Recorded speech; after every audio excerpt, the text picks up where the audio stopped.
Have you ever felt like you're struggling with something invisible? Like you're in a silent battle between who you are and who you should be? So it is. There are stories in the Bible that seem to have been written for us, and Jacob's is one of them. A man full of conflicts, contradictory traits, and dubious choices, but who, deep down, just wanted to be blessed. He deceived, he was deceived, he fled, he loved, he suffered, he fought, until the day he decided, "This time, I will not release God without leaving transformed." If you've ever tried to change on the outside and nothing changed on the inside, you can relate. If you're tired of starting over and making the same mistakes, Jocko will teach you something profound. This isn't just the story of a biblical patriarch, it's the journey of anyone who's ever tired of surviving without an identity. We will delve into a plot full of twists and turns, spiritual clashes, encounters with the divine, and, above all, grace. Because at the end of the day, it doesn't matter how much you stumble, if you're willing to fight for a new identity, God will let you find it. Ready for this journey? But I warn you, after meeting the God who changes names, it is impossible to remain the same. And the question that remains is, how far would you be willing to go for a blessing?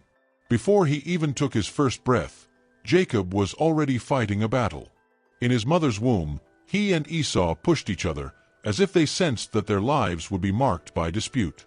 God's prophecy was clear: the elder would serve the younger. This not only contradicted the logic of primogeniture, but also launched Jacob on a path of expectations and tension. It was as if he had been born with something to prove, to others and to himself. From an early age, Jacob's life was a game between cunning and destiny. He didn't just want to exist, he wanted to win. And, for that, he didn't skimp on strategies. His name already said a lot: deceiver. But therein lies the divine irony. God chooses precisely the improbable, the imperfect, to fulfill greater purposes. And if you think that only straight-laced people are used by God, Jocko will quickly disprove you. The most curious thing is that, deep down, Jacob was not bad, he was needy. Lacking blessing, identity, validation. Maybe like many of us, we live trying to compensate for invisible wounds with external achievements. Jacob lived like someone who needed to assert himself all the time. But every statement based on comparison becomes competition. And this is how he begins a trajectory of spiritual ups and downs. Now, look how interesting. Even with so many stumbles, God didn't give up on him. Because God sees purpose where we only see problems. He saw in Jacob not just a deceiver, but a patriarch in the making. And that is the beauty of the process. Before becoming Israel, Jacob would need to go through losses, mistakes, and lonely nights. And every step, including the mistakes, was part of the plan. Ready to see where this goes? Imagine exchanging something eternal for momentary relief. Sounds crazy, right? But that's exactly what Esau did, and Jacob took advantage. In a scene as everyday as it is symbolic, Esau arrives hungry and asks for a plate of stew. Jacob, with a shrewd eye, sees an opportunity there and proposes an absurd deal, the birthright in exchange for the meal. Esau accepts. A simple act that revealed the contempt of one and the ambition of the other. Jacob, still young, already demonstrated an unusual strategic instinct. But it also made clear how spiritually immature he still was.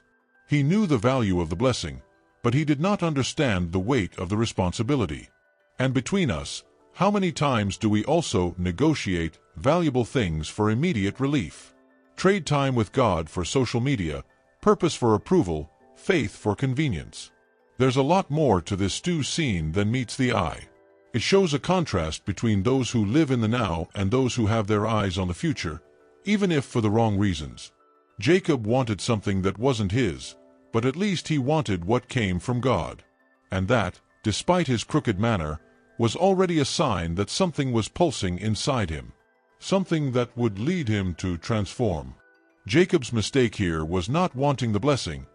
It was trying to achieve it the wrong way. But look how graceful. God didn't cancel Jacob for that. Instead, he used this episode to begin to reveal that the deepest blessings come not by merit, but by covenant. Jacob still had a lot to learn, And little did he know that the real bitter dish would come later. Want to see? The scene is almost theatrical. A blind father, a son in disguise, a blessing that changes destinies. With the help of Rebekah, his mother, Jacob puts on Esau's clothes, puts hair on his arms, and tricks Isaac into receiving the birthright blessing. It is the height of his cunning and the lowest point of his integrity. He gets what he wants, but the price is high: exile, fear, and an escape that would keep him away from everything and everyone for years. Here, Jacob is not just deceiving his father. You're trying to be someone you're not. And this is more common than it seems. How many times do we wear other people's skins just to please, conquer, or be accepted? The problem is that blessings achieved with masks never bring peace. Jacob had what he wanted, but he lost his ground. Because nothing that comes through the force of deception brings rest to the soul. This episode marks the beginning of the transformation. God does not allow mistakes to be the end of the line. He even turns mistakes into bridges. Jacob leaves, running away from Esau's fury, but without knowing that he is running away from himself too. What he still doesn't understand is that real blessing doesn't come from disguise, it comes from identity.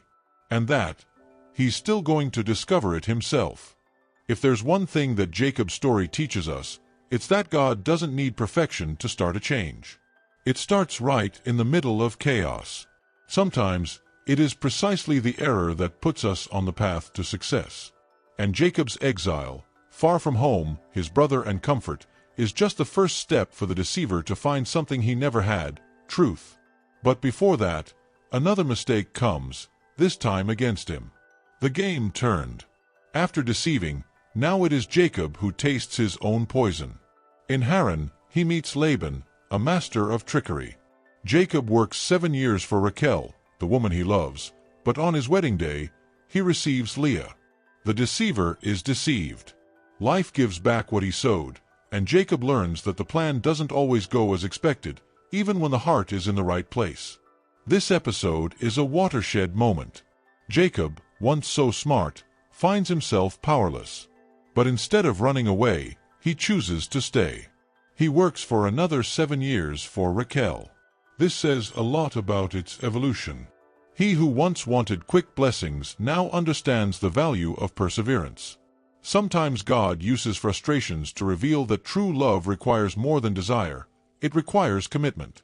The story with Leah and Rachel also reveals another layer of Jacob's humanity. He loves one, but God blesses the other first. And this generates conflicts, envy, competition, within the house itself. His family life becomes a reflection of his own wounds. And maybe it's like that with us too. Our most intimate relationships end up being mirrors of the battles that we haven't yet won inside. But even in this emotional chaos, God is at work. The 12 tribes of Israel are born from these tensions. In other words, even from confusion, God derives purpose. Jacob didn't know it yet, but the process that began with tears and deceit was shaping not only his story, but the story of a nation. And while he works, waits, and suffers, God prepares the next great encounter. And this time, it will not be with men, but with God himself. It was night. Jacob was alone, with his heart racing and his soul restless. After years away, he knew that a reunion with Esau was inevitable. And with it, the fear of reckoning. It was there, on the banks of the Jabbok River, that something extraordinary happened. A mysterious man appears and Jacob begins to fight with him, an intense, silent, spiritual fight. What seemed like a fight was, in fact, a divine encounter. This fight is not just physical. It's an internal battle. Jacob is not just facing a supernatural being. He is struggling with his own identity, with his mistakes, with his traumas. And maybe you've been in that place too. Nights when the body rests, but the spirit is at war. At these times, we either run away, or we cling to God like Jacob did. He declares, "I will not let you go unless you bless me." What is impressive is that Jacob already had possessions, children, wives, but he still felt incomplete. Because true blessing is not what you hold in your hands, it is what you carry in your soul. And there, that morning, he understood, more than external victories, He needed an internal transformation. He no longer just wanted to escape. I wanted to be someone new. And that thirst is the beginning of all real change. The moment is profound and symbolic. A man who has always used the force of control now surrenders. A man who always ran now holds on tight. And it is precisely there, in vulnerability, that God decides to act. The fight would last until dawn, but what would be born later would no longer be the Jacob who entered that night. Something new was coming. Want to know what it was? At the height of the fight, something unexpected happens. The mysterious man touches Jacob's hip, and he limps away. A simple gesture, but full of meaning. That touch marked the end of self-sufficiency. Jocko, who was always fast, agile, and a strategist, now bears a visible mark of his vulnerability. The injury doesn't defeat you, it redefines you. God precisely uses your weakness to reveal a new identity. This is where the turning point comes. Jacob receives a new name, Israel. From deceiver to he who fights with God and wins. But look at the beauty of this. He didn't win because he was stronger, but because he didn't give up. Israel's victory was not one of power. It was of perseverance. And that changes everything. God does not look for the perfect, but those who remain. Those who say, "It might hurt, but I won't let go." Jacob's limp became a daily memory of grace. Every step, a reminder, I have been touched by God. And between us, there are wounds that become testimony. Sometimes, what we call loss is just the beginning of a new journey. God doesn't just want to change what you do. He wants to transform who are you. And to do that, sometimes you have to limp a little. After that night, Jacob was never the same. He walked differently, thought differently, reacted differently. Because when God changes the name, it changes everything. But this new identity still needed to be proven. And just ahead would come the most delicate test of all, facing the past, with the eyes of reconciliation. That night on the banks of the Jabbok left deep marks, and not just on Jacob's body. More than a wound, he gained insight. The struggle with God taught that true blessings do not always come easy. Sometimes they require confrontation, tears, and resistance. But mainly, they require surrender. Jacob won when he stopped fighting against, and started fighting with. It's curious how God breaks us, and then remakes us. The touch on the hip was more than physical, it was spiritual. God was teaching, you don't need to run anymore. Now you can trust. And that goes for me and you too. How many times do we insist on doing everything with our own strength? But there comes a time when all that remains is to lean on God. And that's where the real journey begins. The wound became a sign of intimacy. Jacob could no longer pretend to be strong. And do you know what this generates? Humility. He, who previously deceived to receive blessings, now understands that the most valuable blessing is to be known by God. Walking with a limp may seem like weakness, but when the reason is an encounter with the Creator, it is a sign of victory. God loves broken hearts, and that is where He lives. This story challenges us to rethink how we see pain. Not every fight is punishment. Many are invitations. Invitation to stop, reflect, and rediscover our identity. Jacob emerged from the fight transformed, not because he overcame God, but because God overcame him. And now, with his heart broken and his soul shaped, he was ready to face his brother. But was Esau ready too? The moment has arrived. After so many years, so many mistakes, and so many wounds, Jacob and Esau meet.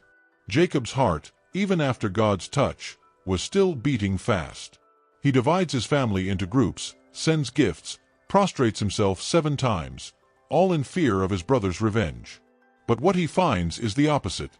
Esau runs towards him and hugs him, crying, "Pardon, not sword. Grace, not war." It's one of those scenes that makes us take a deep breath. Because it's not just about 2 brothers, it's about treatment. Esau could have maintained the hatred. Jacob could have insisted on fear. But when there is repentance on one side and liberation on the other, the miracle happens. And look, neither of them were the same. Time, pain, and God's hand shaped them both. This is called reconciliation, and it is always supernatural. This reunion teaches that asking for forgiveness is noble, but so is accepting forgiveness. And sometimes, what keeps relationships broken is not just a mistake, but the pride of not wanting to start over. Jacob bowed, Esau knelt, not with his body, but with his heart. And there, in that exchange of tears and hugs, God seals something greater than any material blessing, the restoration of bonds. Reconciliation does not erase the past, but redefines the future. And from that moment on, Jacob, now Israel, understands that the true blessing was not gold, land, or children, was peace. Peace with God, with himself, and with those he hurt. And perhaps this is the hardest fight of all, but also the most beautiful. And as he walks with a limp, his heart at peace, the story is not over yet. More pain comes, more loss, but also more faith. Jacob's life did not enter a fairy tale after his reunion with Esau. Quite the opposite. Heavy tragedies came: the early death of Rachel, the disappearance of Jose, the pain of seeing his children divided by envy. But something had changed. Jacob was no longer the desperate man he once was. Now, his faith had been refined. He learned that God's presence does not prevent pain, but sustains it in the midst of it. It's easy to have faith when everything is going well. The difficult thing is to continue believing when the ground disappears. Jacob cried, yes. He was deeply saddened.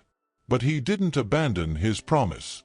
He didn't understand why he suffered, but he knew who he trusted. And that is true faith, walking even without a map. Trust even without understanding.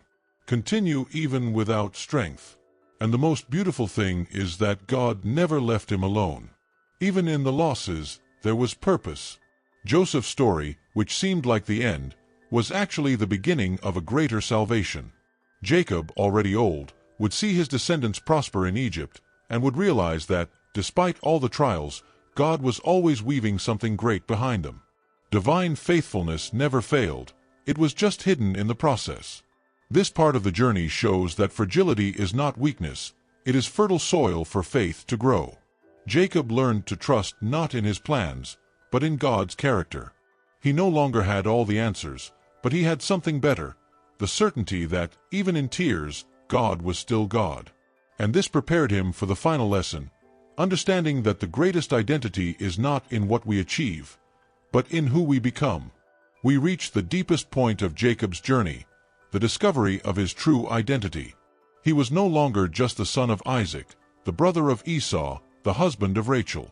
He was Israel, one who fought with God and was transformed. This wasn't just a change of name, it was a change of essence. His whole life he tried to prove his worth, but now he understood, identity is not achieved, it is received. It comes from God. And this is one of the most liberating truths of faith. We live trying to be someone, in the family, at work, on the internet. But only when we stop running and meet God do we discover who we really are. Jocko had to lose control, limp, and surrender to finally be repositioned. And perhaps what many people lack today is not winning more, but surrender more. The name Israel did not come by chance. It was a spiritual seal, an eternal reminder that God does not see as men see. Jacob's past did not disqualify him. It was precisely the stage where God built the future. And so it happens with us too. In Christ, we are a new creation. It doesn't matter how many failures, how many falls, how many new beginnings. What matters is who you are in God. Jacob's story leaves us a powerful legacy. Identity is not something that life gives us. It is something that God reveals. And when we embrace this truth, everything changes. The way to love, to forgive, to live. Jacob did not die rich, but he died complete. Because he understood that the greatest inheritance was not in the blessings, but in the relationship with the blesser. And now that this journey is over, the question is, who are you when you take off all the masks? Jacob's story is, deep down, the story of all of us. People who have already deceived and been deceived. Who fought, fell, got up. who ran after blessings thinking they were outside, when in fact they were always inside. His journey shows us that identity, purpose, and peace don't come when everything goes right, but when we decide not to let go of God, even when everything seems wrong. And now, let me ask you, what are you struggling with today? Isn't it time to stop running and start clinging to God like Jacob did? Maybe you're just a prayer away from a new name, one step away from transforming pain into testimony. God is not waiting for perfection, just persistence. He just wants someone willing to say, "I won't let you go until you bless me." If this story spoke to you, don't keep it to yourself. Subscribe to the channel, turn on notifications, and share this video with someone who needs to remember that God still changes stories and names. Here, each content is made for this: inspire, teach, and transform. Because the Bible isn't just about the past. It's about what God can still do in your life today.